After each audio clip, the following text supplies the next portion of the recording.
அப்பா கூடி வந்திருக்கிற அநேகருக்கு தெளிவையும் ஆண்டவரே சிந்தையின் தெளிவையும் ஆண்டவரே ஒரு நல்ல விடுதலையை கர்த்தர் நீர் தருபடியாக செலுத்தினோம். நீரே பொறுப்பெடுத்துக் கொள்ளும். துதி கன மகிமை ஒருவருக்கே இருக்கும். மீட்பரும் ரட்சகருமாகிய இயேசு கிறிஸ்துவின் மூலம் ஜெபிக்கிறோம் ஜீவனுள்ள நல்ல பிதாவே. ஆமென். ஹல்லேலூயா. கர்த்தருடைய நாமம்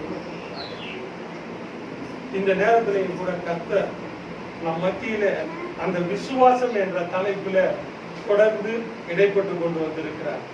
இந்த விசுவாசம் என்பது என்ன அப்படின்னு நம்ம ஏற்கனவே ஒவ்வொரு பகுதியாய் பார்த்து கொண்டு வருகிறோம். இப்பொழுது இந்த விசுவாசத்தை குறித்து தேவன் நம்மோடு பேச விரும்புகிறதாவது கொலோசையர் 1வது அதிகாரம் 22வது வசனம். கொலோசையர் 1வது அதிகாரம் 22வது வசனம். நீங்கள் கேட்ட சுவிசேஷத்தினால் உண்டாகும் நம்பிக்கையை விட்டு அசையாமல் ஸ்திரமாயும் உறுதியாயும் விசுவாசத்திலே நிலைத்திருப்பீர்களானால் அப்படி ஆகும். நீங்கள் கொண்ட சுவிசேஷத்தினால் உண்டாகும் நம்பிக்கையை விட்டு அசையாமல் ஸ்திரமாயும் உறுதியாயும் விசுவாசத்திலே நிலைத்திருப்பீர்களே ஆனால் அப்படி ஆகும். அப்படி ஆகும்னா என்ன? 20வது வசனத்தை வாசிங்க. அவர் சிலுவையில் சிந்தின இரத்தத்தினாலே சமாதானத்தை உண்டாக்கி பூலோகத்தில் உள்ளவைகள் பரலோகத்தில் உள்ளவைகள் யாவையும் அவர் மூலமாய் தமக்கு ஒப்புரவாக்கி கொள்ள அவருக்கு பிரியமாயிற்று. அதாவது இந்த பூமியில வாழ்ற நம்மளையும் பரலோகத்தில் இருக்கிற எல்லாவற்றையும் அவர் தமக்குள்ளாக ஒப்புரவாக்கி கொள்ள சித்தமாயிற்று. அல்லேலூயா. கரங்களை தட்டி கர்த்தரை மகிமைப்படுத்துவோமா. நம்ம யாருங்க அவருக்கு முன்னால அவரோட ஒப்புரவாகிறதுக்கு? நம்ம யாரு? நம்ம ஒன்றும் இல்ல, பாவ ஆத்மா, ஒன்றுமே இல்ல. கர்த்தரை துக்கப்படுத்தின ஆதாமுடைய சந்ததி, கர்த்தருக்கு கீழ்ப்படியாத சந்ததியா இருந்த இந்த சந்ததிய அவர் தமக்குள்ளாக ஒப்புரவாக்கி கொண்டார். அடுத்து வாசிங்க 21வது வசனம். முன்னே அந்நியராயும் துர்க்கிரியைகளினால் மனதிலே சத்துருக்களாயும் இருந்த உங்களையும் பரிசுத்தராகவும் குற்றமற்றவர்களாகவும் கண்டிக்கப்படாதவர்களாகவும் தமக்கு முன்பாக நிற்கும்படியாக அவருடைய மாம்ச சரீரத்தில் அடைந்த மரணத்தினாலே இப்பொழுது ஒப்புரவாக்கினார். அதை வாசிங்க 22வது வசனம். நீங்க கேட்ட சுவிசேஷத்தினால் உண்டாகும் நம்பிக்கையை விட்டு அசையாமல் ஸ்திரமாய் உறுதியாயும் விசுவாசத்திலே நிலைத்திருப்பீர்களே ஆனால் அப்படி ஆகும். அப்ப விசுவாசம் நமக்கு இருந்தா மட்டும்தான் நம்ம ஆண்டவருடைய ரட்சிப்பின் அனுபவத்தை பெற்றுக்கொள்ள முடியும். அப்போ இந்த இடத்துல ஆண்டவர் தெளிவா சொல்றார், 3 விதத்தை சொல்றார். இந்த விசுவாசத்துல அசையாம இருக்கணும், 2வது ஸ்திரமா இருக்கணும், 3வது உறுதியா இருக்கணும். அப்போ அசையாம இருக்கிறோம். நல்ல உறுதியான மரம் எதுங்க? பயன்பாட்டுக்கு பயன்படுற உறுதியான மரம், எல்லா வேலைக்கும் பயன்படுத்துறதுக்கு சிறந்த மரம் என்ன? தேக்கு மரம். இந்த தேக்கு மரம் எல்லாத்துக்கும் உறுதியான மரம் தான், சிறந்த மரம் தான். எல்லா வீட்டு வேலை, பர்னிச்சர், எல்லா ஒர்க்குக்கும் அதான் பயன்படுத்துறாங்க. அந்த தேக்கு மரத்தை சின்ன செடியா இருக்கும்போது என்ன பண்ணலாம்? போய் அப்படி ஆட்டி பாருங்க, அது ஆடும். சும்மா இவ்வளவு கணத்துல இருந்தா கூட அப்படி ஆட்டினீங்கன்னா கடைசி வரைக்கும் மேல வரையிலும் ஆடும். அப்ப அது அசையுதே, தேக்கு மரம் உறுதியா இருக்குன்னு அர்த்தமா? அது செடி முழுவதும் வளரவில்லை. இதே நல்லா இவ்வளவு பெரிய மரத்தை யாராவது அசைச்சு பாருங்க, உங்களால அசைக்க முடியுமா? முடியுமா? ஒண்ணுமே தெரியாது. அதுதான் ஆண்டவர் சொல்றாரு, நீ விசுவாசத்தில் வளர்ந்து தேறினவர்களாய் மாற வேண்டும் என்று கர்த்தர் விரும்புகிறார். அப்படி தேர தேர விசுவாசத்துல வளர வளர அசையாமல் இருப்போம். நாம அசையவே மாட்டோம் பிரியமானவர்களே. அதே மாதிரி ஸ்திரமாயும், ஸ்திரம்னா என்ன?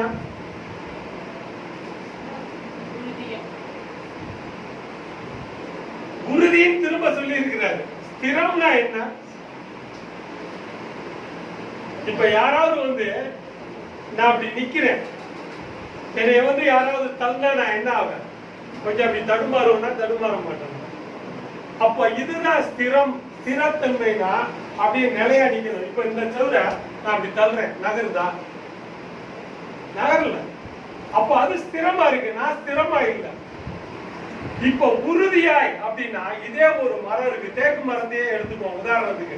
அந்த தேக்கு மரம் சின்ன மரத்தை நீங்க தள்ளுறீங்க, அசையும். ஆனா பெரிய மரத்தை தள்ளும் போது அது அசையாது, ஸ்திரமாயிரும். ரைட்டா? அது அப்படியே ஸ்திரமா இருக்கு, அந்த இடத்தை விட்டு நகராது. அப்போ அடுத்தது உறுதி. அதே ஒரு இரும்பா இருந்துச்சுன்னா எப்படி இருக்கும்? அதை எடுத்து ஒரு வெட்டுக்கத்தில வெட்டுறீங்க, வெட்டும் போது அது காயப்படுதா இல்லையா? ஆனா அதே இது இரும்பா இருந்ததுன்னா வெட்டுக்கத்தி என்ன ஆகும்? வெட்டுக்கத்தி தான் நெளியும், அது உடைஞ்சிடும். ஏன்னா அது இரும்பாய். ஸ்திரமும் உறுதியும், அந்த உறுதியை ஆண்டவர் எதிர்பார்க்கிறார். இதைத்தான் ஆண்டவர் நம்மிடத்துல எதிர்பார்க்கிற விஷயம். அப்போ அசையாமல் ஸ்திரமாயும் உறுதியாயும் விசுவாசத்திலே நிலைத்திருப்பீர்களே, ஆனால் அப்படி ஆகும். இப்ப இந்த அசையாத விசுவாசம் நமக்கு தேவை. அப்ப அசையாத விசுவாசம்னா, அப்ப விசுவாசம் நமக்கு அசையுன்ற ஒரு காரியத்தாங்க மறைபொருளா வச்சிருக்கிறாரா இல்லையா? அப்ப நம்ம விசுவாசம் நிறைய வேலைகள்ல அசைக்கப்படுகிறதை நாம் பார்க்கிறோம். நம்முடைய விசுவாசம் அநேக வேலைகள்ல அசைக்கப்படுகிறதை நாம் பார்க்கிறோம். அப்படி அசைக்கப்பட்ட ஒரு விசுவாசம் தான் ஆண்டவர் சொல்றாரு அற்ப விசுவாசம். இந்த அற்ப விசுவாசம் தான் அசைக்கப்படுகிற விசுவாசம். அசைக்கப்படாத விசுவாசம் ஸ்திர விசுவாசம். மத்தேயு 8வது அதிகாரம் 23வது வசனம். ஆண்டவராகிய இயேசு கிறிஸ்து படகிலே செல்லுகிறார். அவர் படகிலே செல்லும் பொழுது படகிலே சீஷர்களும் போறாங்க. ஆனா அவர் தூங்கிடுறாரு. ஆனா கடல்ல மிகப்பெரிய கொந்தளிப்பு வருகிறது. அப்ப எல்லாரும் என்ன பண்றாங்க? படகு அமிழத்தக்கதாக ஒரு பெரிய அலை அசைவு இருக்குது. அப்ப இவங்க விசுவாசம் இந்த இடத்துல அசைக்கப்படுகிறது. 12 சீஷர்கள் இயேசு கிறிஸ்து கூட இருக்கிறார் என்பதை உணராதபடி அலற ஆரம்பிக்கிறாங்க. வாசிங்க. அவர் படகிலே ஏறின போது அவருடைய சீஷர்கள் அவருக்கு பின் சென்றார்கள், ஏறினார்கள். அப்பொழுது படகு அலைகளினால் மூடப்பட்டதாய் கடலில் பெருங்காற்று உண்டாயிற்று. அவரும் நித்திரையாய் இருந்தார். அவர் நித்திரையாய் இருந்தார். அப்பொழுது அவருடைய சீஷர்கள் வந்து அவரை எழுப்பி, ஆண்டவரே, எங்களை ரட்சியும், மடிந்து போகிறோம் என்றார்கள். அதற்கு அவர், அற்ப விசுவாசிகளே, ஏன் பயப்படுகிறீர்கள் என்று சொல்லி எழுந்து காற்றையும் கடலையும் அதட்டினார். அற்ப விசுவாசிகளேன்னு சொல்றார். இந்த அற்ப விசுவாசம் என்பது பயத்தை கொண்டு வருகிறதாய் காணப்படுகிறது. நம்முடைய வாழ்க்கையில இன்னைக்கு பயம் வருதுன்னா தெரிஞ்சுக்கங்க, நீங்க அற்ப விசுவாசியா இருக்கிறீங்க. பயம் நமக்குள்ள வந்துட்டாலே நம்முடைய விசுவாசம் அசைக்கப்படுகிறது. இந்த பயம் நமக்குள்ள வந்துட்டாலே இந்த விசுவாசம் அலக்கழிக்கப்படுகிறது. அப்போ இந்த பயம் என்பது ஒரு அற்ப விசுவாசத்தை கொண்டு வந்து விடுகிறது. நம்முடைய விசுவாசம் பரீட்சைக்கப்படும் பொழுது நாம் ஒவ்வொரு வேளையிலையும் நாம் ஸ்திரமா இருக்கிறோமா, அசையாமல் இருக்கிறோமா, உறுதியா இருக்கிறோமா என்பதை நாம் தெளிவுபட கற்றுக்கொள்ள வேண்டும் பிரியமானவர்களே. அடுத்தது பாருங்க, இந்த ஸ்திரமான விசுவாசம். இந்த ஸ்திரமான விசுவாசத்துக்கு நான் ஒரு சின்ன உதாரணம் கொடுக்க விரும்புகிறேன். மத்தேயு 9வது அதிகாரம் 20லிருந்து 22 வசனங்களை வாசிப்போம். 12 வருஷமாய் பெரும்பாடுள்ள ஸ்திரீ, நான் அவருடைய வஸ்திரத்தை ஆகிலும் தொட்டால் சொஸ்தமாவேன் என்று தன் உள்ளத்தில் எண்ணிக்கொண்டு அவர் பின்னாலே வந்து அவருடைய வஸ்திரத்தின் ஓரத்தை தொட்டார். எப்படி யார் அந்த அம்மாவுக்கு இந்த வஸ்திரத்தை பத்தி சொன்னது? சொல்லி பாருங்க. இயேசு கிறிஸ்து அதுவரையிலும் தொட்டுதான் சுகப்படுத்தினார். இயேசு கிறிஸ்து அதுவரையிலும் வார்த்தையினால சொல்லிதான் சுகப்படுத்தினார். ஆனா இவளுக்கு ஒரு விசுவாசம் பாருங்க. அந்த வஸ்திரத்தை தொட்டால் ஆகில நான் சுகமாயிருவேன்னு அந்த விசுவாசம் அவளுக்குள்ளாக காணப்பட்டது. அந்த ஸ்திரீனுடைய பிரச்சனை என்னன்னு பாத்தீங்கன்னா புரிஞ்சிருப்பீங்க. 12 வருஷமா பெரும்பாடு. இதுல லூக்கா எழுதுறாரு. அவர் என்ன சொல்றாரு பாருங்க. லூக்கா 8வது அதிகாரம் 43வது வசனம். 12 வருஷமாய் பெரும்பாடுள்ள ஸ்திரீ தன் ஆஸ்திகளை எல்லாம் வைத்தியர்களுக்கு செலவழித்தும் ஒருவனாகிலும் சொத்தமாக்கப்படாத ஒரு ஸ்திரீ. தன் ஆஸ்தி பூரா போச்சு, தனக்கு இருந்த எல்லாம் போச்சு. எல்லாம் சுகமாயிருவேன் அவங்க சொன்ன மனிதர்கள் சொன்ன ஆசை வார்த்தைகளை நம்பி ஏமாந்து போன ஒரு மகள். ஆசையை காட்டி தன்னுடைய சரீரத்துல சுகம் கிடைக்காதா என்று ஏங்கி தன் சரீரத்துக்காக எல்லாவற்றையும் விட்டு தீர்த்தவள் இப்ப ஒண்ணுமே இல்லை, வெறும் கையா இருக்கிறான். அப்படி வெறும் கையா இருந்து நான் போய் அவர்கிட்ட கேட்க கூட முடியாது. அவர் வஸ்திரத்தை ஆகிலும் நான் தொட்டால் சொஸ்தமாவேன்னு அவளுக்குள்ளவே ஒரு விசுவாசம் உதிக்கிறதை காண்கிறோம். இதுதான் பிரியமானவர்களே, ஸ்திர விசுவாசம். இந்த விசுவாசம் நமக்குள்ளாக உறுதியான ஸ்திரமான விசுவாசமாய் காணப்பட வேண்டும். இந்த ஸ்திர விசுவாசத்தை நான் பார்க்கிறேன் என்ற மகளுக்குள்ளாக. அப்ப சொல்றாரு ஆண்டவர் சொல்றார். இந்த பகுதி எல்லாருக்குமே தெரியும், ஏற்கனவே நம்ம நிறைய பிரசங்கங்கள்ல கேட்டிருக்கிறோம். அப்படிப்பட்ட ஒரு விசுவாசத்தை நான் பார்க்கிறோம். அடுத்தது பாருங்க, மத்தேயு 15:22. இங்க ஒரு ஸ்திரீயை பார்க்கிறோம். அவ கானானிய ஸ்திரீ. வாசிங்க. அப்பொழுது அந்த திசைகளில் குடியிருக்கிற கானானிய ஸ்திரீ ஒருத்தி அவரிடத்தில் வந்து ஆண்டவரே, தாவீதின் குமாரனே, எனக்கு இரங்கும். என் மகள் பிசாசினால் கொடிய வேதனைப்படுகிறாள் சொல்லி கூப்பிட்டார். அவளுக்கு பிரதியுத்தரமாக அவர் ஒரு வார்த்தையை சொல்லல. விசுவாசிங்க, நீங்க என்கிட்ட வந்து பாஸ்டர் கொஞ்சம் ஒரு பிரச்சனை இருக்கு, அந்த பிரச்சனைக்காக ஜெபம் பண்ணுங்க அப்படின்னு நீங்க என்கிட்ட சொல்லும் பொழுது நான் ஒரு வார்த்தையை சொல்லாம நான் பாட்டுக்கு போய்கிட்டே இருந்தேன்னா நீங்க என்ன நினைப்பீங்க? சும்மா சொல்லுங்க. பாஸ்டருக்கு காது கேட்கல, இவரெல்லாம் மனுஷரா, இவர் ஒரு மனுஷன் நம்பி நாம இவரை தேடி போய் ஒரு வார்த்தையை சொன்னா அவர் என்னடான்னா அப்படியே காதுக வாங்காத மாதிரி போய்கிட்டு இருக்கிறார். சொல்லுவீங்களா? சொல்ல மாட்டீங்க. இதுதான் அங்க நடந்துச்சு. இதுதான் அந்த ஸ்திரீக்குள்ள நடந்துச்சு. அந்த ஸ்திரீக்கு ஆண்டவர் நடத்தினார், நடத்தியே காட்டினார். ஆனா அந்த ஸ்திரீ விடுறதா இல்ல, தொடர்ற, அவரை பின்தொடர்ந்து போய்கிட்டு இருக்கிறார். ஏன்னா அதுக்கு முந்தின வசனங்களை நீங்க பாத்தீங்கன்னா ஒரு குருடை கூப்பிடுறான், தாவீதின் குமாரனே எனக்கு இறங்கும்னு கத்துறான். அதுக்கு முந்தின வசனங்களை நீங்க வீட்டுல போய் படிச்சு பாருங்க. இப்ப படிக்க வேணாம், இப்ப கவனிப்போம். தாவீதின் குமாரனே எனக்கு இறங்கும்னு கத்துறான். சுத்தி இருக்கிறவங்க எல்லாம் அவனை என்ன சொல்றாங்க? அமட்டுறாங்க. அமைதியா அவர் போயிட்டு இருக்காரு, நீ என்ன கத்திக்கிட்டு? அப்ப சுத்தி இருக்கிறவங்க எல்லாம் அந்த சத்தத்துக்கு செவி கொடுக்காத ஒரு ஜனங்க தான்.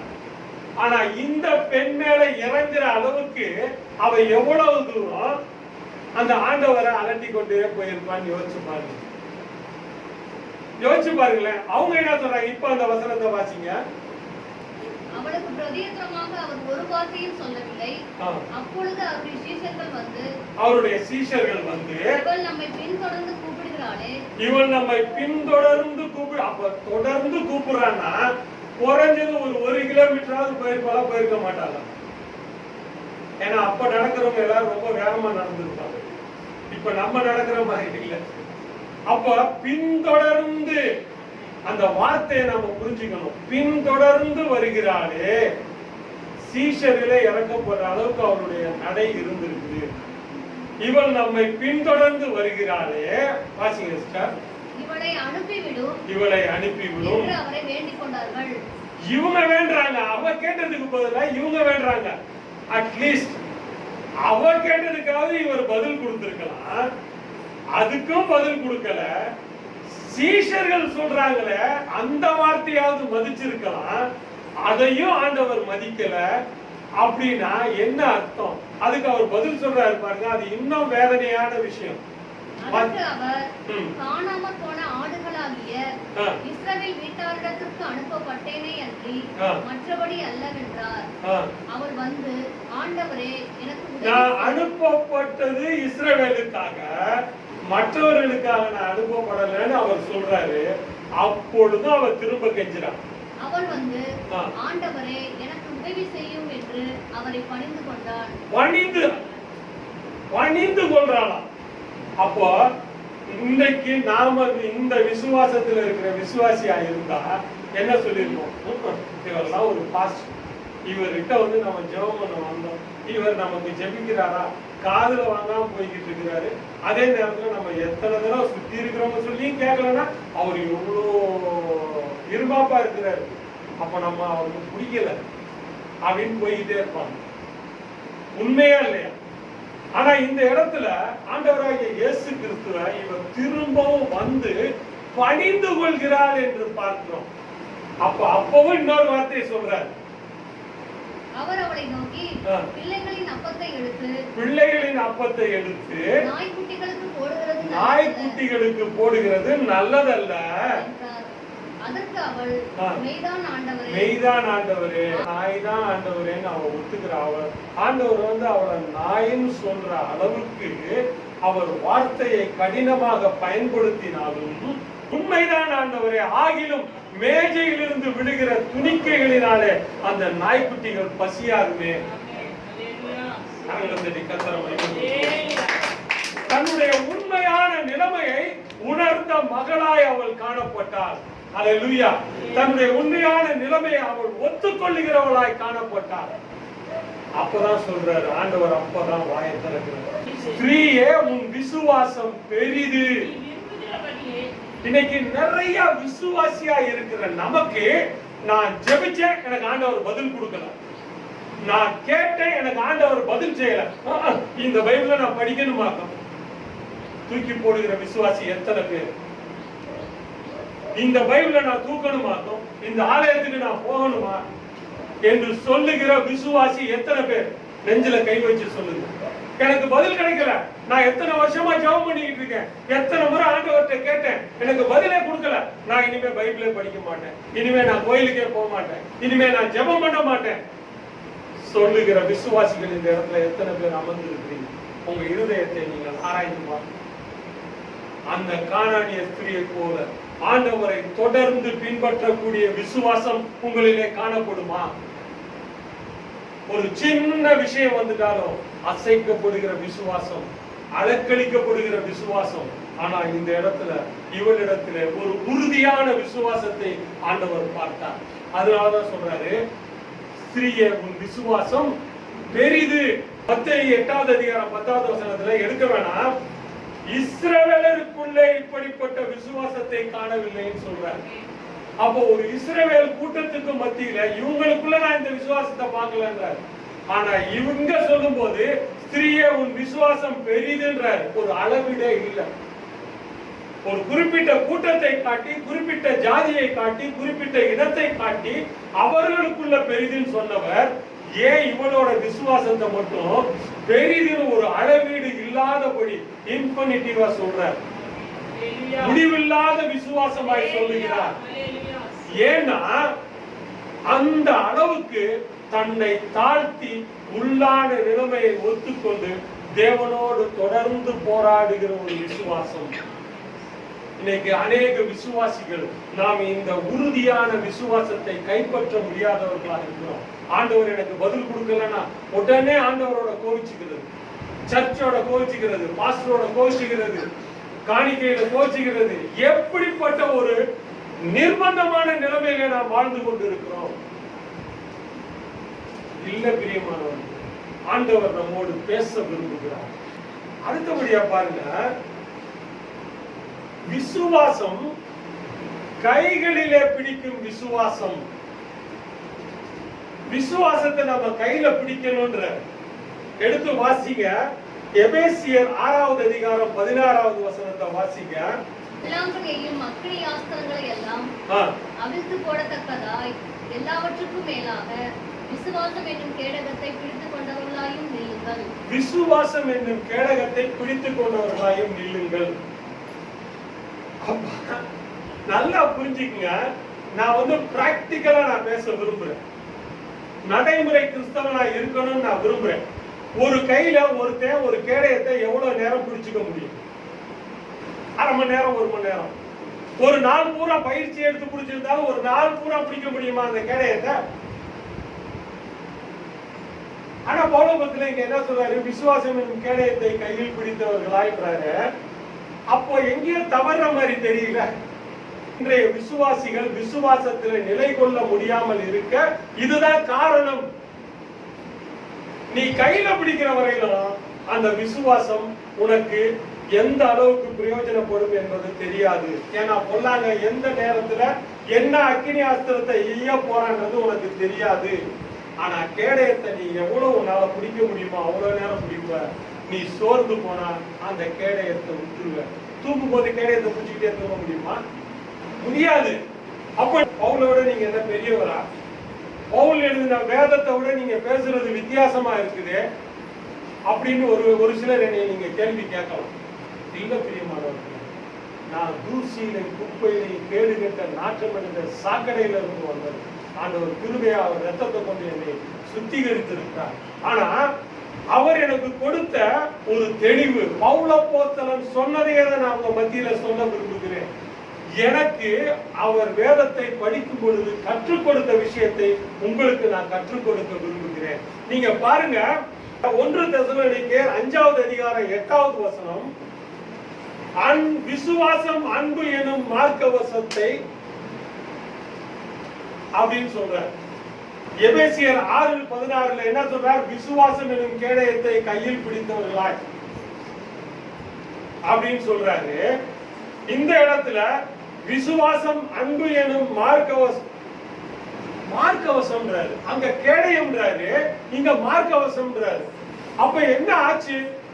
அவர் பேச்ச மாத்தி மாத்தி பேசுறாரா? ஒரு இடத்துல விசுவாசத்தை கேடயம்ன்றாரு, இன்னொரு இடத்துல மார்க்கவசம்ன்றாரு. அவர் நீதியை தான மார்க்கவசம்னு சொன்னாரு அங்க. ஆனா இங்க விசுவாசத்தை மார்க்கவசம்னு சொல்றாரு. அப்ப பவுலப்போஸ்தலனுக்கு ஏதோ குழப்பம் உண்டாயிருச்சா?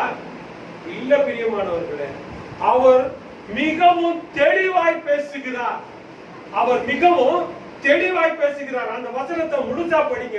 1 தெசலோனிக்கேயர் 5:8, பகலுக்குரியவர்களாகிய நாமோ தெளிந்தவர்களாய் இருந்து விசுவாசம் அன்பு எனும் மார்க்கவசம். அப்ப தெளிவான ஒரு முடிவுக்கு வர்றார். அப்போ நல்லா முன்னால யோசிச்சு பாருங்க. இந்த அவர் எழுதின முந்தின வார்த்தை எபேசியர் 6:16 முதல்ல எழுதின விஷயம், அவர் தெளிவு பெற்றவராய் இந்த 1 தெசலோனிக்கேயர் எழுதுறார். கிட்டத்தட்ட 2-3 நிருபங்களுக்கு அப்புறம் இந்த தெசலோனிக்கேயர் நிருபம் எழுதப்பட்டது. அப்ப அவர் ஆவியிலே வளர்ந்தவராய், தெளிவு பெற்றவராய், தன்னைத்தானே மேம்படுத்திக் கொள்ளுகிறவராய், அவரை அப்கிரேட் பண்ணிக்கிறார். he is upgrading himself. தன்னைத்தானே ஆவியிலே வளர்த்து கொள்ளுகிறவராய் காணப்படுகிறார். அப்ப அந்த இடத்துல சொல்றாரு, நீதி எனும் மார்க்கவசம்னு சொன்னத விசுவாசம் அன்பு எனும் மார்க்கவசம்ன்றார். அவர் பொய் சொல்லல. நீங்க விளங்கிக் கொள்ள அவர் இன்னும் மேன்மையான விஷயங்களை சொல்லுகிறார். அல்லேலூயா. கரங்களை தட்டி கர்த்தரை மகிமைப்படுத்துவோமா? தெளிவு எப்ப கிடைக்கும் அப்படின்னா, தேவ ஆவியானவரின் வெளிப்படுத்துதல் இருக்கும் பொழுது அவர் தன்னை மேம்படுத்திக் கொள்ளுகிறார். அந்த மேம்படுத்தி சொன்ன வார்த்தை தான் விசுவாசம் அன்பு ஆகிய மார்க்கவசம் என்று சொல்லுகிறார். அப்போ எடுத்து வாசிச்சு பாருங்க. ஆதியாகமம் 15வது அதிகாரம் 6வது வசனம், கலாத்தியர் 3வது அதிகாரம் 6வது வசனம், யாத்திராகமம் 2வது வசனம், 23வது வசனம், இது எல்லாமே ஒரே வார்த்தையை குறித்து பேசுகிறது.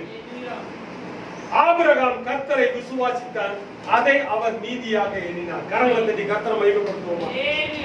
அப்போ இந்த விசுவாசம் என்பது அதுதான் நீதியாய் மாற்றப்படுகிறது. அதனாலதான் முதல்ல அவர் என்ன சொன்னாரு, நீதியின் மார்க்கவசம் என்று சொன்னார். ஆனா இந்த இடத்துல அந்த விசுவாசம் என்கிற நீதியாய் மாற்றப்படுகிறதுனால அந்த மார்க்கவசத்தை அதிகமாக மேம்படுத்தி விசுவாசம் அன்பு என்பதை இரண்டாக கலக்கிறார். இந்த விசுவாசம் அன்பு என்ற மார்க்கவசம் என்று இந்த இடத்துல சொல்றார். அவருக்கு விசுவாசத்தில் தெளிவு, ஆவியானவருடைய வெளிப்படுத்துதல், ஆவியானவருடைய தெளிவான அறிவுரை பவுலப்போஸ்தலனுக்கு கிடைக்க பெற்றபடியினாலதான் ஆதியாகமத்துல போய் திரும்ப ரெஃபர் பண்ணி திரும்ப இங்க உள்ள வர்றார். விசுவாசம் ஆபிரகாமுக்கு நீதியாக எண்ணப்பட்டது. அந்த நீதியின் மார்க்கவசம் தான் பின்னால் அது விசுவாசம் அன்பு கலந்த மார்க்கவசம். அல்லேலூயா. இந்த மார்க்கவசம் இப்ப உதாரணத்துக்கு இப்ப இங்க வருவோம். ஒருத்தன் கேடயத்தை எவ்வளவு நேரம் பிடிச்சுக்கிட்டு இருக்க முடியும்? நான் உங்கள்கிட்ட கேள்வி கேட்டேன், உங்களால முடியுமா முடியாதான்னு சொன்னீங்கன்னா, ஒரு நாள் பூரா தூங்குறப்ப ராத்திரியில எல்லா நேரமும் கேடயத்தை இப்படியே பிடிச்சுக்கிட்டு இருக்க முடியுமா? என்னதான் யுத்த வீரனா இருந்தாலும் ஒரு வாரம் 10 நாள் அப்படியே பிடிச்சுக்கிட்டே இருக்க முடியுமா? முடியாது பிரியமானவர்களே. அதனாலதான் பவுலப்போஸ்தலன் இந்த தெளிவான விஷயத்தை அவர் புரிந்து கொண்டபடியினால அவர் சொல்லுகிறார், இந்த மார்க்கவசமாய் அந்த விசுவாசம் உனக்கு மாற வேண்டும். அது அன்போடு கலந்த விசுவாசமாய் இருந்தால், கிரியையுள்ள விசுவாசமாய் இருந்தால் அது உனக்கு மார்க்கவசமாய் மாறிவிடும். இந்த மார்க்கவசத்தை எப்ப வேணாலும் போட்டுக்கிட்டு இருக்கலாம். கையில ஒரு கையில பட்டயத்தை பிடிச்சுக்கிறோம், ஒரு கையில கேடயத்தை பிடிச்சுக்கிறோம், ரைட்டா? இது எல்லாத்தையும் எவ்வளவு நேரம் பிடிச்சுக்கிட்டு உங்களால உட்கார முடியும்? ஆனா இந்த விசுவாசம் அன்போடு கலக்கும் பொழுது, கிரியையுள்ள விசுவாசமாய் மாறும் பொழுது அன்பு செயல்படும். கிரியையுள்ள விசுவாசம், அதுதான் சொல்றாரு, விசுவாசம் கிரியையாய் காணப்பட வேண்டும். அன்பு விசுவாசத்தோடு சேரும் பொழுது, விசுவாசம் அன்போடு சேரும் பொழுது அது உன்னிலே கிரியையுள்ள விசுவாசமாய் மாற்றப்படுகிறது. அந்த கிரியையுள்ள விசுவாசம் உனக்கு மார்க்கவசமாய் மாறும். இந்த நீதி தாங்க சட்டமாய் அரங்கேற்றப்படுகிறது, சட்டமாக மாற்றப்படுகிறது. அப்பொழுது அது அமுல்படுத்தப்படுகிறது. உன் விசுவாசம் நிறைவேறுதல் இதுதான். நிறைய பேருக்கு கேள்வி என்னன்னா, நான் ஜெபிக்கிறேன், எனக்கு விசுவாசத்துல நான் எவ்வளவு போராடி ஜெபிக்கிறேன், எனக்கு பதில் கிடைக்கல. ஒரு சட்டம் பேப்பர் அளவுல இருக்கும் பொழுது அந்த சட்டத்துக்கு மதிப்பு இல்லை. அதே அந்த சட்டம் அமுல்படுத்தப்படும் பொழுது அது அமுலில் இருக்கிற சட்டமா இருந்தா அந்த சட்டத்துக்கு மதிப்பு உண்டு. அப்போ உங்களுடைய ஜெபம் கேட்கப்படாத வெறும் வார்த்தையா இருக்கிறது என்று சொன்னா அமுல்படுத்தப்படாத ஒரு விண்ணப்பம் தான். அப்ளிகேஷன் மட்டும் தான் நீங்க கொடுத்திருக்கீங்க, அது ஆர்டரா மாறல. ஒரு கலெக்டர்கிட்ட போய் ஒரு அப்ளிகேஷன் கொடுத்தா அது பிரயோஜனம் இல்லை. அந்த அப்ளிகேஷன் கொடுத்திருக்கிறேன்ற ஒரு உறுதி தான் உங்களுக்கு இருக்கும். ஆனா அது ஆர்டரா மாறிடுச்சுன்னா அது செயல்படுத்தப்பட்டு விட்டது என்ற அர்த்தம். அல்லேலூயா. அப்போ உங்களுடைய விண்ணப்பம் செயல்படாததுக்கு காரணம் யாரு? நாம தான். அப்ப நம்முடைய விண்ணப்பத்தை கர்த்தர் செயல்படுத்த வேண்டும் என்றால் அந்த விசுவாசத்திலே பூரணம் தேவை, கிரியை தேவை. அதுதான் அன்போடு கலந்த விசுவாசம். விசுவாசம் அன்போடு கலக்கப்பட வேண்டும். இந்த விசுவாசம் அன்பு நம்முடைய வாழ்க்கையின் மார்க்கவசமாய் மாறிவிடுகிறது. இப்ப மார்க்கவசத்தை மாட்டிட்டு நீங்க தூங்கலாமா? தூங்க முடியாது. மார்க்கவசத்தை நம்ம போட்டுட்டு தூங்க முடியுமா? தூங்க முடியாதா? சப்போஸ் நீங்க போராட்டத்துல போர்க்களத்திலே இருந்தாலும் 5 நாள் 6 நாள் 1 வாரம் எக்ஸசைஸ் பண்ணி என்ன வேணாலும் நீங்க பண்ணாலும் ஒரு சோர்வு என்பது உங்களை ஒரு நொடி பொழுதுல அப்படி உறக்கத்தை கொண்டு வரும். உறக்கத்தை கொண்டு வருமா? கொண்டு வராது. அப்ப அப்படி தூங்கி விழும்போது கேடயம் கீழே விழுகுமா? விழுகாதா? அப்ப கேடயம் விழுந்தாலும் இந்த விசுவாசம் அன்பு என்ற மார்க்கவசம் உங்களுக்குள்ள இருந்தா கொல்லாங்கனி அக்கினிக்கு நீங்க தப்புவீங்களா? தப்ப மாட்டீங்களா? இதுதான் பிரியமானவர்களே, ஆண்டவர் இந்த நாட்களிலே நமக்கு கற்றுக் கொடுக்கிற பாடம். இதுல இருந்து நாம தப்பிக்கிறதுக்கு ஆண்டவர் பவுலப்போஸ்தலனை இதை யோசிச்சு பார்க்கிறார். இந்த தெளிவை அவர் பெற்றுக் கொள்கிறார். இந்த தெளிவை பெற்றபடியினால அன்பு கலந்த விசுவாசத்தை அவர் மார்க்கவசமாக அவர் சித்தரிக்கிறார். அந்த அன்பு தான் நமக்கு நீதியாக மாற்றப்படுகிறது. இந்த விசுவாசம் தான் நமக்கு நீதியாக மாற்றப்பட்டு நம்முடைய வேண்டுதல்கள் ஜெபங்கள் எல்லாம் பதிலாக மாற்றப்பட்டு ஒரு உருப்பெறுகிற ஒரு விசுவாசம். அல்லேலூயா. கரங்களை தட்டி கர்த்தரை மகிமைப்படுத்துவோம். நீங்க உங்க வாழ்க்கையில உங்க விசுவாசம் செயல்பட வேண்டும் என்று விரும்புகிறீர்களா? நம்ம எல்லாரும் முழங்கால் போடுவோம். ஆண்டவர் உங்களுடைய விசுவாசத்தை விருத்திக்க பண்ண விரும்புகிறார். அவர் உங்களுடைய விசுவாசம் செயல்பட வேண்டும் என்று விரும்புகிறார். அந்த விசுவாசம் அன்பு கலந்த விசுவாசமாய் உங்களிலே காணப்படுமானால் நிச்சயமாய் ஆண்டவர் உங்கள் விசுவாசத்தை விருத்திக்க பண்ணுகிறார். இதுதான் கிரியை உள்ள விசுவாசம். இந்த கிரியை உள்ள விசுவாசத்தை நாம் பெற்றுக்கொள்வோம். நாம் எல்லாரும் கண்களை மூடி ஜெபிப்போம். எங்கள் அன்பின் தேவனே, அப்பா உங்களுடைய கரத்துல எங்களை தாழ்த்தி ஒப்பு கொடுக்கிறோம். அப்பா எங்களுக்கு கொடுத்த வெளிச்சத்திற்காக உங்களுக்கு கோடான கோடி நன்றி. பவுலப்போஸ்தலனுக்கு ஒரு தெளிந்த சிந்தனையை கர்த்தர் நீர் கொடுத்தி அந்த சிந்தனையை எங்களிலும் கர்த்தர் நீர் தர வேண்டுமாய் ஜெபிக்கிறோம். எங்களுடைய குடும்பங்களில இனி விசுவாசத்தின் கனிகளை நாங்கள் பார்க்க வேண்டும் ஆண்டவரே. ஒவ்வொருடைய குடும்பத்திலையும் என் தேவனாகிய கர்த்தர் விசுவாசத்தின் கனியை கர்த்தர் நீர் கொடுக்க வேண்டும். இந்த வார்த்தையை கேட்டுக்கொண்டிருக்கிற ஒவ்வொருவருடைய குடும்பத்திலையும் விசுவாசத்தின் கனிகள் பெருக வேண்டும் ஆண்டவரே. என் தேவனாகிய கர்த்தர் மகிமையான காரியங்களை செய்வோம். அப்பா, நான் ஒன்றுக்கு உதவாத மண் ஆண்டவரை, குப்பையும் புழுவும் தூசியுமாய் காணப்படுகிறேன். உங்களுடைய பிரசன்னத்துல தேவன் அடியேனை தகுதி கொடுப்போம். என்னுடைய விசுவாசத்தை என் தேவனாகிய கர்த்தர் பெருக பண்ணும்படி ஆட்சேபிக்கிறேன். நீரை பொறுப்பெடுத்துக் கொள்ளும். துதி கன மகிமை ஒருவருக்கே இருக்கும். மீட்பரும் இரட்சகரும் ஆகிய இயேசு கிறிஸ்துவின் மூலம் ஜெபிக்கிறோம் ஜீவனுள்ள நல்ல பிதாவே. ஆமென். என் ஆத்மாவே கர்த்தரை ஸ்தோத்திரி, என் முழுவதுமே அவருடைய பரிசுத்த நாமத்தை ஸ்தோத்திரி. என் ஆத்மாவே கர்த்தரையே ஸ்தோத்திரி. கர்த்தர் செய்த சகல உபகாரங்களும் ஆமென். நம்முடைய கர்த்தராகிய இயேசு கிறிஸ்துவின் கிருபையும் பிதாவாகிய தேவனுடைய அன்பும் பரிசுத்த ஆவியானுடைய ஐக்கியமும் அன்பியோடையும் வழிநடத்தும் நாம் அனைவரோடும் கூட இருந்து நாம் ஒவ்வொருடைய வீடுகளிலும் விசுவாசத்தின் கனிகளை பெருக செய்வார்கள். ஆமென்.